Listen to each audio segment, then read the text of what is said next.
Pemirsa, permasalahan sampah masih menjadi momok yang belum teratasi hingga kini. Pemilahan sampah berbasis sumber masih belum dilakukan secara optimal.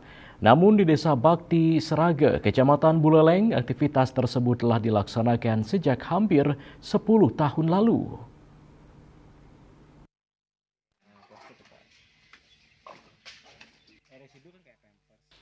Kesadaran warga masyarakat untuk membiasakan memilih sampah di rumah terlebih dahulu hingga sampai ke TPS 3R merupakan upaya aparat desa untuk menciptakan kebersihan lingkungan desa dan meminimalisasi residu yang dibuang ke TPA. Perbekal Desa Bakti Seraga Gusti Putu Armada menyampaikan, jika warga tidak memilah sampah sendiri, yang bersangkutan akan dikenakan sanksi berupa sampahnya tidak diangkut.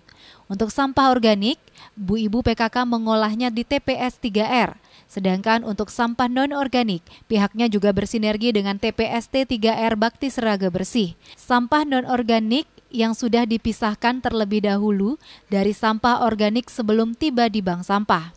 TPS-TPS yang kita miliki sudah mulai bermasalah dengan sampahnya, tampilannya, kemudian juga baunya. Gitu.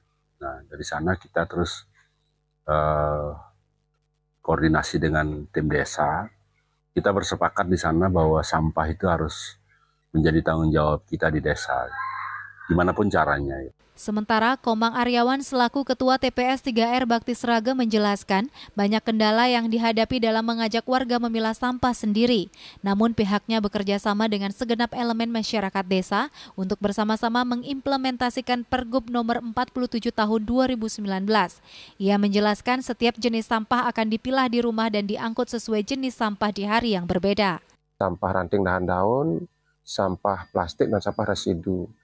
Pengambilan sampah-sampah tersebut yang sudah dipilah di masyarakat, yaitu sampah sisa makanan tersebut disepakati oleh masyarakat tersebut yang ada di sana untuk bisa dikumpulin di suatu tempat dan itu diambil melalui jadwal yang mereka sepakati, yaitu Senin, Rabu, dan Jumat. Pengolahan sampah sisa makanan tersebut keesokan harinya langsung diolah di TPS 3R. Sampah organik diangkut 2 hari sekali, sementara sampah plastik akan diangkut seminggu sekali yang langsung dibawa ke bank sampah. Yaseri Yuli, Pali TV.